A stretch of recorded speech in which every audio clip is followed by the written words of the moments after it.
দারুণ সুন্দর দর্শন করলাম।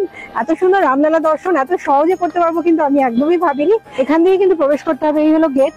আমরা চেকিং এর পরে কিন্তু ঢুকে গেলাম। ভীষণ সুন্দর লাগছে জায়গাটা। আমাদের তো দর্শন হয়ে গেল, এবার যাচ্ছে একটু সরজু ঘাটে। এই চার মাথার মোড়টাকেই বলা হয়, এই জায়গাটাকেই বলা হয় লতা মঙ্গেশকর চক।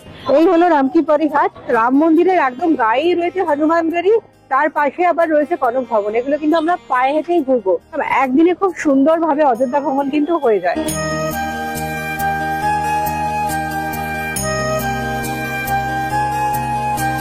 নমস্কার, আমি আপনাদের বন্ধু শর্মিষ্ঠা। আর চলে এসেছি আপনাদের জন্য নতুন আর একটা ভিডিও নিয়ে। আমরা এসেছি অযোধ্যায়। হ্যাঁ, ঠিকই ধরেছেন, আমরা এসেছি অযোধ্যায় রাম মন্দির দর্শন করব বলে। রাম মন্দির এখনো আমাদের দর্শন করা হয়নি, সেই কারণে আমাদের অযোধ্যায় চলে আসা। আমরা এলাম, তার আগে বলে রাখি আমরা বেনারস থেকে অযোধ্যায় এলাম, সেই কারণেই বেনারস থেকে ট্রেন ধরেছি। আমরা এসেছি গঙ্গা সতলেজ এক্সপ্রেস ধরে। যদিও ট্রেনটা ছিল একদম ভোরবেলায়, ট্রেনটা 4-5 ঘন্টা লেট হওয়ার কারণে আমরা বেশ বেলা হলো পৌঁছতে। আমরা এসে নামলাম অযোধ্যা ধামে। আমরা কিন্তু অযোধ্যা ধামে এসে নামলাম। এখান থেকেই যাব কোনো হোটেল। এই হলো এই যে রাস্তাটা দেখছেন, এই গেটটা দিয়ে কিন্তু আমরা বেরিয়ে যাব। এইটা দিয়ে বেরিয়ে গিয়ে আমরা হোটেল কিছু ঠিক করে আসিনি, এখানে এসে কোনো একটা থাকার জায়গা ঠিক করে নেব এবং আপনাদেরকেও দেখাবো আমরা কোথায় থাকছি, কিভাবে ঘুরছি, কিভাবে আপনারা মন্দির দর্শন করবেন, কোন সময় গেলে ভালো হয়, এখানে এসে অযোধ্যাতে এসে আর কি কি দর্শন করবে সবটাই দেখাবো। তাই দেখতে থাকুন, সঙ্গে থাকুন। আপনারা যদি অযোধ্যায় রাম মন্দির দর্শন করতে আসেন কলকাতার দিক থেকে, তাহলে কলকাতা বা হাওড়া থেকে দুটো ট্রেন আছে। কলকাতা স্টেশন থেকে রয়েছে 13151 জম্মু তাওয়াই এক্সপ্রেস, যেটি আসে অযোধ্যা ধাম স্টেশনে, এবং রয়েছে হাওড়া স্টেশন থেকে 13009 দুন এক্সপ্রেস। এই দুটি ট্রেন চলে আসছে সরাসরি অযোধ্যা ধাম স্টেশনে। আপনাদের কিন্তু এসে অযোধ্যা ধাম স্টেশনেই নামতে হবে। স্টেশনের বাইরে চলে এলাম, এই হলো স্টেশন চত্বর। স্টেশনের বাইরে রয়েছে প্রচুর অটো এবং টোটো। এই টোটো বা অটোই আপনাকে নিয়ে চলে যাবে আপনার যে হোটেলে যেতে চাইছেন বা যেখানে হোটেল রয়েছে সেই জায়গায়। তবে একটা কথা বলে রাখি, এখান থেকে কিন্তু খুব কাছেই, অযোধ্যা ধাম স্টেশন থেকে কিন্তু খুব কাছেই হচ্ছে রাম মন্দির। এই যে রাস্তাটা দেখছেন, এই রাস্তাটা ধরে খানিকটা গেলেই মিনিট 5-7 হাঁটা পথেই পৌঁছে যেতে পারেন মন্দির চত্বরে। তাই যখন অটো বা টোটো ঠিক করবেন একটু দরাদরি করে নেবেন, কারণ দূরত্বটা কিন্তু খুবই কম। আমরা কোনো অটো বা টোটো নেইনি, এই সোজা রাস্তাটা ধরেই চলে এলাম আমরা। এই রাস্তা দিয়ে এসে ডান দিকে খানিকটা গেলেই হচ্ছে মন্দির। আমরা এসে অযোধ্যা নেমে এসে কিন্তু আমরা রুম বুক করে নিয়েছি। আমরা কিন্তু কোনো রুম ঠিক করে আসিনি, হোটেল বুক করে আসিনি, আপনাদের আগেই বললাম। বেশ কিছু হোটেল খুঁজে তারপরে এলাম। স্টেশনের কাছ থেকে কিন্তু প্রচুর হোটেল বা হোমস্টে, গেস্ট হাউস পেয়ে যাবেন। আমরা এসে খানিকটা এসে সামনেই একদম মন্দিরের গেট, সেইখানেই কিন্তু নিয়ে নিয়েছে একটা হোমস্টে, সূর্য হোমস্টে, সূর্যা হোমস্টে অ্যাকচুয়ালি, সূর্যা হোমস্টে। এখানে আমরা নিয়েছি একটা এসি রুম নিয়েছি, 1000 টাকা করে পড়লো। তবে আপনাদের জানিয়ে রাখি এখানে প্রচুর হোটেল আছে, প্রচুর হোটেল, হোমস্টে, ধর্মশালা সব আছে। তবে এখন কিন্তু রেট প্রচন্ড হাই, উল্টো পাল্টা রেট চাইছে, আপনাদের একটু দরাদরি করে নিতে হবে। আর ম্যাক্সিমাম হোটেল এখানে যেটা দেখলাম নতুন, সবে তৈরি হয়েছে, যেহেতু মন্দিরটা নতুন সে কারণে হোটেলগুলো ম্যাক্সিমামই নতুন তৈরি হয়েছে। এমনিতে পরিষ্কার পরিচ্ছন্ন হোটেলগুলো। আমি যে কটা দেখছিলাম, ঘুরলাম, আমি দেখলাম। চলুন এবার আমরা একটু বেরোচ্ছি, আপনাদের সাথে শেয়ার করব। পাশেই মন্দির, মন্দিরেও যাব, মন্দির দর্শনও করব, সবটাই করব। দেখে দেখা যাক কিভাবে কি করি, আপনাদের সঙ্গে শেয়ার করব। তার আগে চলুন আমাদের রুমটা চট করে একবার দেখে নেওয়া যাক। এই হলো আমাদের রুম, একটা এসি রুম আমরা নিয়েছি। এখানে রয়েছে দুটো বেড, একটা বেডে 2 জন থাকা যায় আর একটা বেডে 1 জন থাকা যায়। আমাদের হোটেল থেকে বেরিয়ে জাস্ট গলি থেকে বেরোলেই এই মন্দিরের গেট, একদম 1-2 মিনিটের ওয়াকিং ডিস্টেন্স। এই হলো মন্দিরের গেট।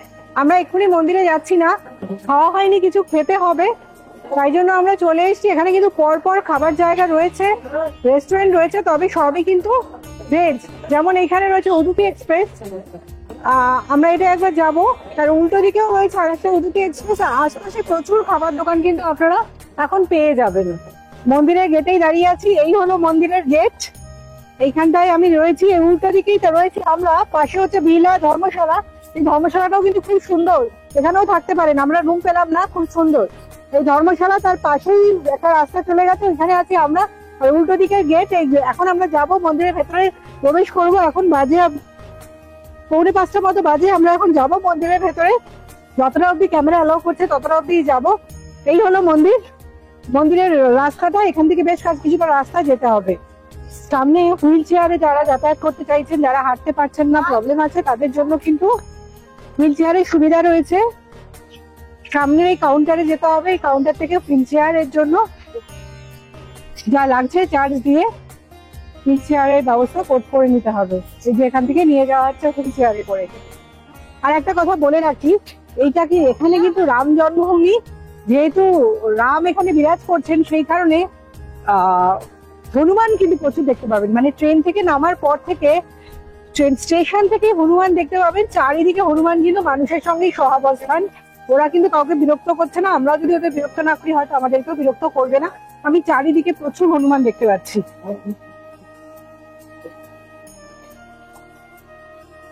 এখান দিয়ে কিন্তু প্রবেশ করতে হবে। এই হলো গেট, আর আমি রয়েছি গেট নাম্বার 1-এ। টোটাল 10টা গেট আছে এখান থেকে, যা জানতে পারলাম সিকিউরিটি যারা রয়েছেন তাদের কাছ থেকে। টোটাল 3টে গেট দিয়ে দর্শনের জন্য যাওয়া যায়। আমরা রয়েছি 1 নম্বর গেট। 1 নম্বর গেট দিয়ে যাওয়া যাবে, 2 নম্বর গেট দিয়ে যাওয়া যাবে, আর একটা 3 নম্বর গেট এরা বলছেন না, বলছেন 2.7 নম্বর গেট। জানি না কেন। এই 3টে গেট দিয়ে ভেতরে প্রবেশ করা যাবে। আমরা এখন ভেতরেই প্রবেশ করব। দেখা যাক দর্শন পাই কিনা রামলালা। এইভাবে এরকম দুপাশে করে, যেরকম সাধারণত বড় বড় মন্দিরগুলোতে দুপাশে রেলিং থাকে, লাইনের জন্য সুবিধার্থে করে দেওয়া হয়, যাতে বেশি লোক আসলে কোনো অসুবিধা না হয়, ঠেলাঠেলি না হয়, সেই রকম করে দেওয়া আছে। আমরা এই রাস্তা ধরেই যাচ্ছি এবং যথেষ্ট এক্সাইটেড, কারণ অনেকদিন ধরে আসার ইচ্ছা ছিল। যবে থেকে এই রাম মন্দির উদ্বোধন হয়েছে আসার ইচ্ছা ছিল, কিন্তু সেই ইচ্ছাটা পূরণ করতে পারছিলাম না, এবং অবশেষে সেই ইচ্ছা পূরণ হলো। আমি আজকে অবশেষে এসে পৌঁছেছি অযোধ্যাতে, রাম জন্মভূমিতে। এবার দর্শন করতে পারলে মনের শান্তি। যাচ্ছি ভেতরে। আশপাশটা কিন্তু খুব সুন্দর, চারিদিকটা ভীষণ সুন্দর করে সাজানো, মানে খুব সুন্দরভাবে তৈরি করা হয়েছে। যাদের পায়ের সমস্যা আছে তাদের জন্য কিন্তু এরকম আপনাদের আগেই বললাম হুইল চেয়ারের ব্যবস্থা আছে। এরকম হুইল চেয়ার নিয়ে দর্শন করানো হচ্ছে, নির্দিষ্ট ফিস জমা দিয়ে হুইল চেয়ার নিয়ে দর্শন করানো হচ্ছে। মিনিট 10 মতো হেঁটে এলাম আমরা। এরপরে হলো সিকিউরিটি চেকিং জোন, যেখানটা এখন আপনাদের দেখাচ্ছি। এখানে কিন্তু সিকিউরিটি চেকিং হচ্ছে। এখানে চেকিংয়ের পরেই ঢুকতে দেওয়া হবে। তবে আপনাদের জানিয়ে রাখি, এখানে কিন্তু মন্দিরে প্রবেশ করতে গেলে আপনারা মোবাইল নিয়ে ঢুকতে পারবেন না, বা কোনো ক্যামেরা এসব নিয়ে প্রবেশ নিষেধ। সব কিছুই কিন্তু জমা রেখে যেতে হবে। সামনেই রয়েছে লকার ফেসিলিটি। আমরা এখানে সিকিউরিটি চেকিং করিয়ে ভেতরে প্রবেশ করব, দিয়ে সব কিছু জমা রেখে তারপরে যাব মন্দির দর্শনে। আমরা চেকিং এর পরে কিন্তু ঢুকে গেলাম। খুব সুন্দর একটা জায়গা দেখতে পাচ্ছি। এই জায়গাটা খুব সুন্দরভাবে বানানো হয়েছে, পুরো জায়গাটাই ভীষণ সুন্দর। সামনে যেটা রয়েছে এখানে কিন্তু লকার রয়েছে, যেখানে আপনাদের সমস্ত জিনিসপত্র জমা রাখতে হবে। ব্যাগ, মোবাইল, ক্যামেরা, সমস্ত কিছু এইখানে জমা রাখতে হবে লকারে। এখানে এদের নিজস্ব সরকারি ব্যবস্থাতেই লকার। এখানে কিন্তু কোনো ফিস লাগছে না, ফ্রি অফ কস্টে লকারে জিনিসপত্র জমা রাখতে হবে।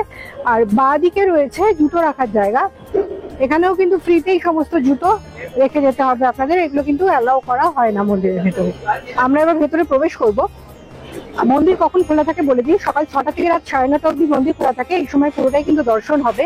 আমরা এখন ভেতরে যাব, তবে ভেতরে তো ক্যামেরা অ্যালাউড নয়, সেই কারণে আমরা সমস্ত কিছু জমা রেখে যাব। ভেতরটা আপনাদের দেখাতে পারছি না, যতটা সম্ভব, যতদূর সম্ভব দেখানো সম্ভব হলো আপনাদের দেখালাম। আবার মন্দির দর্শন করে এসে আপনাদের সঙ্গে কথা হচ্ছে। আমরা মন্দিরের দিকেই যাচ্ছি, তার আগে লকারে জমা করব। লকারে যাওয়ার আগে এখানে একটা খুব সুন্দর একটা দ্বার পাবেন, যেটা খুব চোখে পড়বে, এবং সেই ভেতরে প্রবেশ করলেই রয়েছে তুলসী দাসের একটি মূর্তি। এটা তুলসী দাসের মন্দির বলা হচ্ছে। এই হলো, সামনেই রয়েছে তুলসী দাসের মন্দির, মূর্তি একটা। তার আগে এই জায়গাটা দেখাবো। ওপরটা খুব সুন্দরভাবে বানানো হয়েছে, অপূর্ব সুন্দর স্থাপত্য।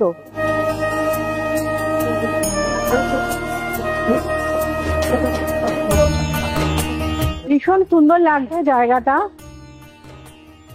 এই মন্দিরের ডান দিকে, গেটের ডান দিকে, আমি একটু ডান দিকটা দেখাবো, ওখানে হচ্ছে লকার রুম।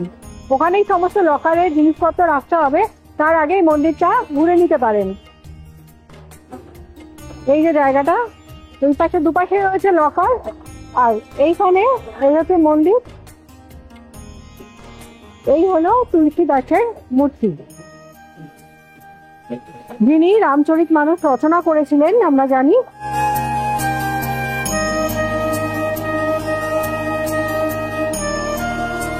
আমরা দর্শন করে চলে এলাম, খুব সুন্দর দর্শন করেছি। দর্শনের ব্যাপারটা আপনাদের পরে বলছি, তার আগে একটু বলে দিই। দর্শন করে যে বেরোচ্ছি, এই যে গেটটা আছে, এই গেট দিয়ে আমরা বেরোলাম। এখান দিয়ে আসতে হবে আপনাদের। আসার পরে এখানে একটা সুন্দর ওয়েটিং হল আছে, এসি ওয়েটিং হল, বিশাল বড় একটা ওয়েটিং হল আছে। এখানে এসে বেশ খানিক্ষণ বিশ্রাম নিয়ে তারপরে যেতে পারেন। জায়গাটা কিন্তু বসে খুব আরাম পাবেন, এত সুন্দর এসিটা, এত সুন্দর ঠান্ডা হচ্ছে, এখানে বসে খুব আরাম পাবেন। রেস্ট করে নিয়ে বেরিয়ে পড়তে পারেন। সামনেই লকার রুম, লকারের থেকে জিনিসপত্র নিয়ে নিয়েছি আমরা। আর এই হচ্ছে টয়লেট, লেডিস এন্ড জেন্টস টয়লেটও এই সঙ্গেই পেয়ে যাবেন, কারো যদি দরকার পড়ে চলে যেতে পারেন। আর খাবার জলও এখানে পেয়ে যাবেন।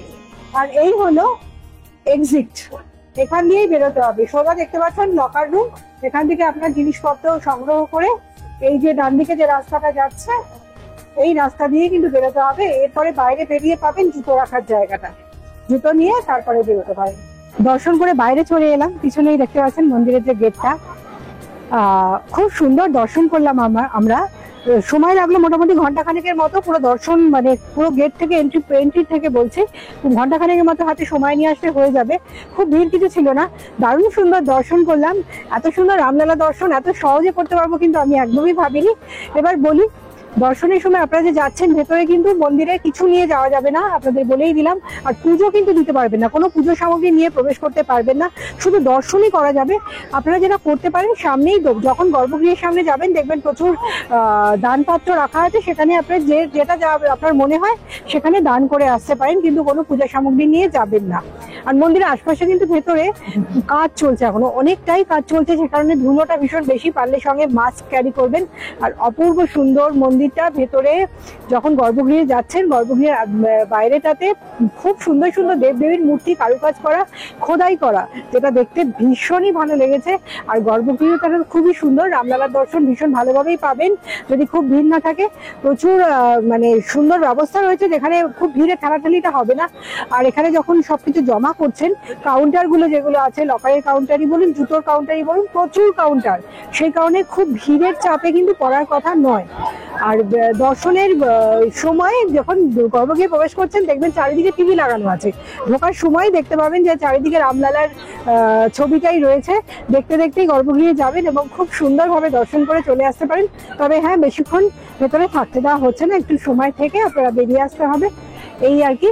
ভীষণ ভালোভাবেই দর্শন করলাম, আমাদের খুব ভালো লাগলো। আরো কাজ চলছে, আমার মনে হয় পুরো কাজ কমপ্লিট হতে আরো বেশ কিছুদিন সময় লাগবে।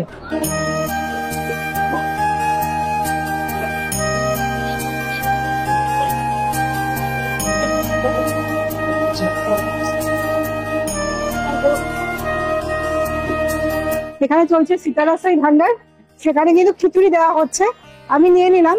দর্শনের পরে এখান দিয়ে যখন বেরোচ্ছেন এখান থেকে কিন্তু এই প্রসাদটা নিয়ে নিতে পারবেন, ফ্রিতেই দেওয়া হচ্ছে এটা। এখানে এরকম ছোট ছোট বাস চলে, এই বাসে করে কিন্তু আপনারা ঘুরতে পারেন। এখন আমাদের তো দর্শন হয়ে গেল, এবার যাচ্ছে একটু সরজু ঘাটে, এই বাসগুলোই কিন্তু এখান থেকে যাচ্ছেন সরজু ঘাটে, যেখানে গঙ্গারতি হয়। আমরা এখন সেই সন্ধ্যাবেলার গঙ্গারতিটাই দেখতে যাচ্ছি, এই বাসে করে যাবো, ছোট ছোট বাসগুলোতে করে। বাস বলে না, ঠিক ছোট ছোট গাড়ি, ব্যাটারি চালিত গাড়ি, 3 টাকা করে ভাড়া নিচ্ছে, সোজা চলে যাবে সরজু ঘাটে। এই হলো মন্দিরের বাইরেটা, এই সামনেই মন্দিরের বাইরেটা, এখান দিয়ে আমরা বেরোলাম। এই সামনেই বেরোলেই পেয়ে যাবেন এরকম গাড়ি, ব্যাটারি চালিত গাড়ি, যেখান থেকে আপনারা নিয়ে নিতে পারেন এই গাড়ি। দুপাশে কিন্তু প্রচুর দোকান রয়েছে, যেমন খাবারের দোকানও রয়েছে, তেমনই রয়েছে বিভিন্ন জামাকাপড়ের জিনিসপত্রের দোকান। কেনাকাটা যদি করতে চান এই রাস্তাটা দিয়ে কিন্তু কেনাকাটা করে নিতে পারেন এখান থেকে। প্লাস খাওয়া দাওয়ার দোকান বেশ কিছু পেয়ে যাবেন, যদিও পুরোটাই নিরামিষাশী খাবার, নিরামিষ আহার পাবেন পুরোটাই, কিন্তু এই দুপাশে পেয়ে যাবেন। এখানে যেটা এলাম এটা হচ্ছে লতা মঙ্গেশকর চক, এই যে দেখছেন এই জায়গাটা, এটা হচ্ছে লতা মঙ্গেশকর চক, এইটাও কিন্তু এখানে সবাই দেখতে আসেন। আর এই পাশেই সরজু নদী, আমরা যাচ্ছি সরজু নদীতেই, ওখানে গঙ্গারতিটা দেখার জন্য সন্ধ্যাবেলা যে গঙ্গারতিটা হয় সেটাই দেখতে চলেছি। অযোধ্যা এসে মেন হচ্ছে রাম মন্দির দর্শন, তার সঙ্গে তো বেশ কিছু ঘোরার জায়গা নিশ্চয়ই আছে, সেগুলোই আমরা ঘুরতে শুরু করে দিলাম। রাম মন্দির দর্শন তো হলো, এরপরে কি কি ঘুরবো? এখন আমরা এসেছি অযোধ্যার কাছে, অযোধ্যাতে রয়েছে সরজু নদী, সেই সরজু নদীতেই হয় গঙ্গারতি, সেই গঙ্গারতিটা দেখতে। এই যে মোড়টা দেখছেন, এইখানটা লেখা রয়েছে, এখান থেকে আমরা যতটা এলাম রাম জন্মভূমি 2 কিলোমিটার, মানে যেখান থেকে আমরা এলাম 2 কিলোমিটার রাস্তায় এলাম এই ব্যাটারি চালিত গাড়িতে করে।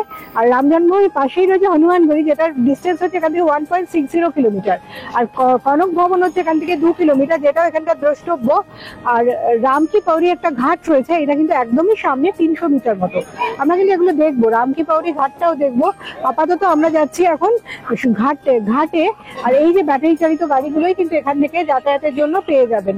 যখন আরতি শেষ হয়ে যাবে ফেরার সময় কিন্তু এরকম গাড়ি নিয়ে নিতে পারেন। পরপর দাঁড়িয়ে আছে গাড়ি এবং অটো, সবই কিন্তু রয়েছে এখানে। এই সরজ নদী যাওয়ার পথে কিন্তু এরকম দুপাশে এরকম দোকান পাবেন, প্রচুর জিনিসপত্র রয়েছে।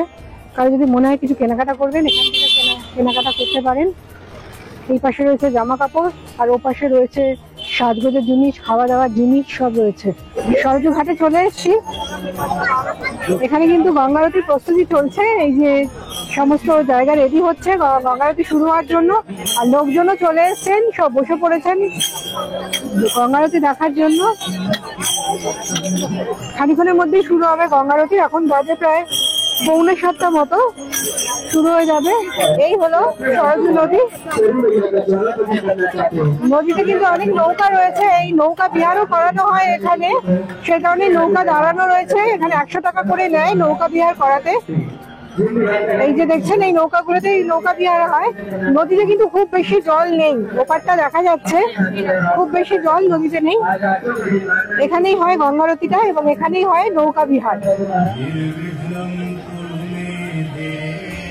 শুরু হয়ে গেছে গঙ্গা আরতি। চলুন এক ঝলক আমরা গঙ্গা আরতি দেখে নিই।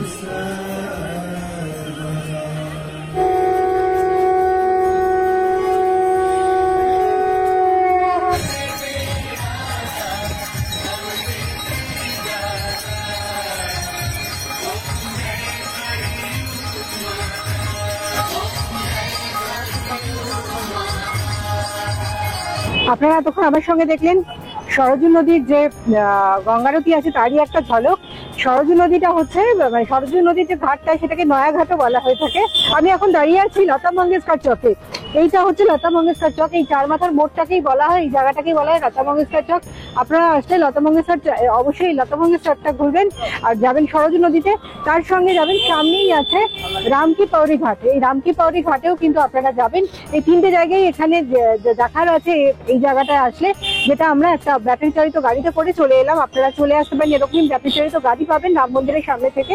এছাড়াও অটো পেয়ে যাবেন, টোটো পেয়ে যাবেন। এর মধ্যে যে কোনো একটাই করে 10-20 টাকা ভাড়া নেবে। ব্যাটারি চালিত গাড়িটা নিল 20 টাকা ভাড়া। আপনারা কিন্তু চলে আসতে পারেন, এই জায়গাগুলো এইভাবে ঘুরে নিতে পারেন। এরপরেও কিছু স্পট আছে, সেগুলো আমরা ঘুরবো, সেগুলো আবার আপনাদের এরপরে দেখাবো। আর আপনারা যখন আসছেন তখন চেষ্টা করবেন রাম মন্দিরের কাছাকাছি থাকতে, কারণ রাম মন্দিরের কাছে প্রচুর হোটেল আছে। গলিতে গলিতে কিন্তু হোটেল, ধর্মশালা সব রয়েছে। আপনারা চেষ্টা করবেন রাম মন্দিরের কাছেই থাকতে, কারণ রাম মন্দিরটাই কিন্তু এখানকার মেইন অ্যাট্রাকশন। তাই জন্য আপনাদের কিন্তু অসুবিধাটা কম হবে রাম মন্দিরের কাছে থাকলে। তাহলে চলুন এর পরের স্পটটা আমরা এবার দেখে নিই। অযোধ্যা শহরটা কিন্তু খুব সুন্দর সাজানো গোছানো এবং খুব পরিষ্কার একটা শহর। বিশেষ করে রাম মন্দিরের আশপাশ বলে কিনা জানি না, এই দিকটা আমি যতটা পর্যন্ত এখনো পর্যন্ত ঘুরলাম দেখলাম খুব পরিষ্কার শহর। আপনারা দেখলে মনে হয় ক্যামেরাতে কতটা বোঝা যাচ্ছে জানি না, ভীষণ পরিষ্কার পরিচ্ছন্ন, চারিদিকে ভীষণভাবে পরিষ্কারভাবে মেনটেন করা হচ্ছে ব্যাপারটা এবং খুব সুন্দর করে সাজানো। সামনেটা একবার দেখুন কি দারুণ লাগছে।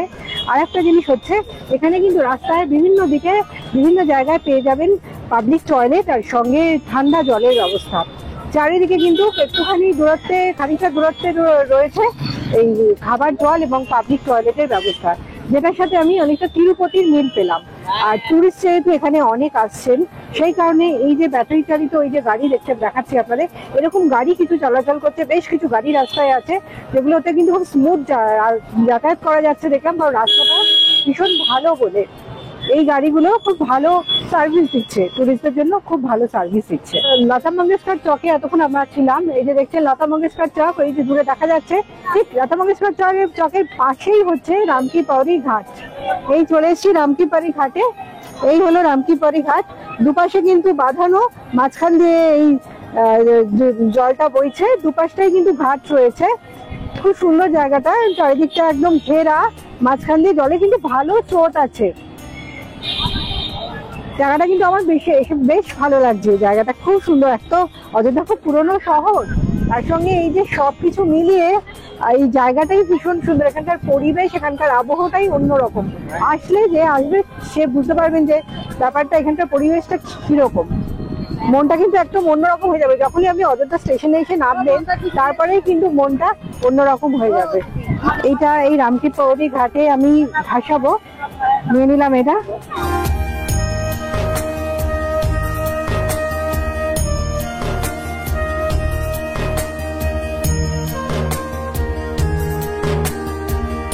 সুপ্রভাত জানাচ্ছি অযোধ্যা থেকে, একদম রাম মন্দিরের সামনে থেকে আপনাদের সকলকে। আজকে আমাদের অযোধ্যার দ্বিতীয় দিন। খুব সকাল সকাল আমরা উঠে পড়েছি, উঠে কিন্তু বেরিয়ে পড়েছি। গতকাল আপনাদের দেখিয়েছিলাম, আমরা গতকাল এসে পৌঁছেছি এবং আপনাদের দেখিয়েছিলাম।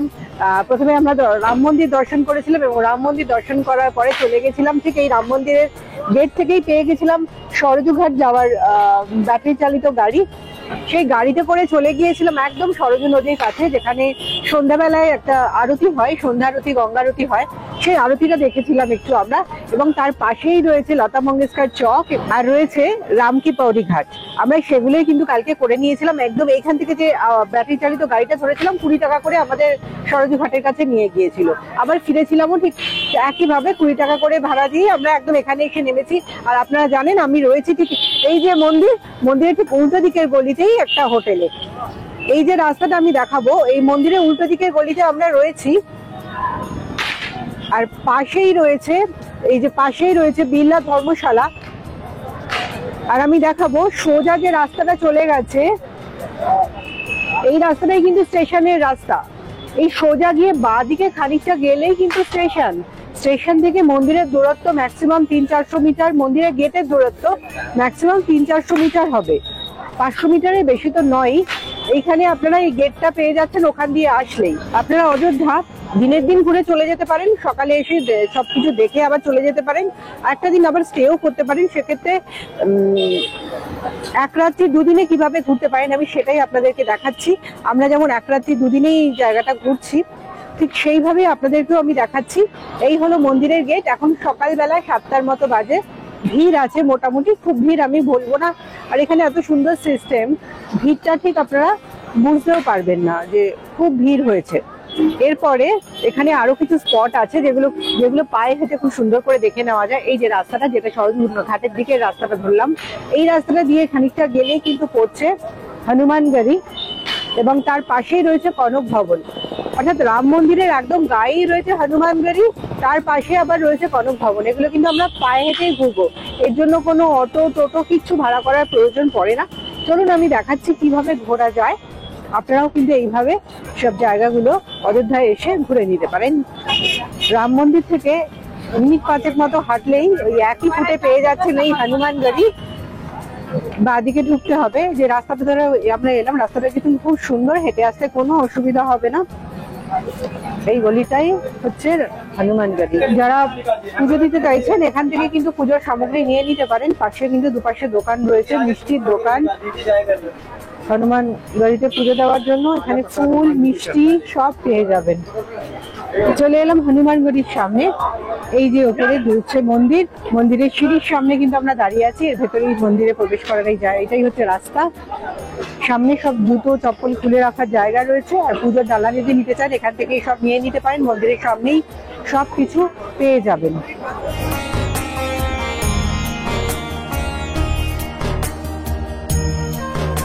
হনুমানগড়ি দর্শন করার পরে এই ডান দিকে চলে যাবেন। ডান দিকে যে রাস্তাটা গেছে সেই রাস্তাটা সোজা চলে গেলে এখানেই পাবেন, এই রাস্তাতেই পড়বে দশরথ মহল, আর এই রাস্তাতেই পড়বে কনক ভবন। হনুমানগড়ি থেকে মিনিট 5 মতো, মিনিট 3 মতো হেঁটে আসলেই পাবেন এই জায়গাটা। এই সোজা যেটা দেখা যাচ্ছে হচ্ছে দশরথ মহল, আর ডান দিকে যে রাস্তাটা চলে গেছে সেটা গেলেই পেয়ে যাবেন কনক ভবন। আমরা আগে দশরথ মহলটা দর্শন করব, যেটাকে রাজমহল বলা হচ্ছে। সেই দশরথের মহলটা আগে দর্শন করব, তারপরে যাব কনক ভবনে। এই হলো অযোধ্যার দশরথ মহল। কথিত আছে যেখানে রাজা দশরথ বসবাস করতেন। এখানেই কেটেছে রাম, লক্ষ্মণ, ভরত, শত্রুঘ্নের শৈশব। প্রবেশ করছি দশরথ মহলের একদম ভেতরে।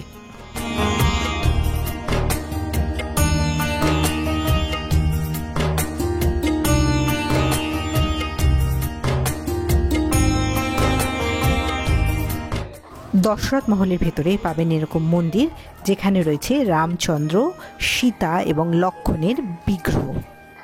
রাজা দশরথের মহল দেখার পরে ঠিক পাশের রাস্তাটা দিয়ে যাচ্ছি এবার কনক ভবন দেখতে। আমি যে স্পটগুলো দেখাচ্ছি এগুলো সবটাই কিন্তু পায়ে হেঁটেই আপনারা দেখে নিতে পারবেন। এর জন্য কোনো টোটো বা কিছু বুক করার প্রয়োজন পড়ে না। রাম মন্দিরের পাশাপাশি রয়েছে এগুলো। এই যে ডান দিকে যে রাস্তাটা, এইদিকেই কনক ভবন। মানে 100 মিটার 200 মিটার দূরত্বের মধ্যে কিন্তু পরপর স্পট গুলো। আমি যেটা একটা দেখিয়েছিলাম, একটা পার্টে দেখালাম সরজু নদীর দিকে কি কি পাচ্ছেন, আর একটা হচ্ছে একদম রাম মন্দিরের আশেপাশে কি কি আছে দর্শনীয় স্থান। এবং এগুলোই কিন্তু এখানকার অযোধ্যার দর্শনীয় স্থান, এগুলো যেগুলো এখন আমার সঙ্গে আপনারা দেখছেন। চলে এলাম কনক ভবনের সামনে। এই যে সামনে যে মন্দিরটি দেখছেন, এটাই হচ্ছে কনক ভবন। খুব সুন্দর একটা পুরনো মন্দির, দেখতে বেশ ভালো লাগছে। অনেক প্রাচীন, কিন্তু অযোধ্যা শহর এমনিতেই খুব প্রাচীন। এই যে মন্দিরগুলো দেখাচ্ছি, বা এগুলো তো রাম সীতার আমলের, সেই কারণে এগুলো অনেক প্রাচীন। এগুলোকে রাম সীতার আমলের বলেই ধরা হচ্ছে, যে এখানে দশরথ বাস করতেন, রাম সীতা এরা বাস করতেন। সেই কারণে এই জায়গাটা তো প্রাচীনই। এই যে আমরা যেগুলো এখন ঘুরছি, সেই পুরো খুব প্রাচীন জায়গায় ঘুরে বেড়াচ্ছি আমরা এখন। কনক ভবন কথিত আছে এই প্রাসাদটি রামচন্দ্র এবং সীতার বিবাহের পরে রানী কইকেয়ী রামচন্দ্রকে উপহার হিসেবে এটি দিয়েছিলেন। রামচন্দ্র এবং সীতা এখানেই তারপর বাস করতেন। সেই কারণেই এটি ছিল রাম এবং সীতার ব্যক্তিগত একটি সম্পত্তি।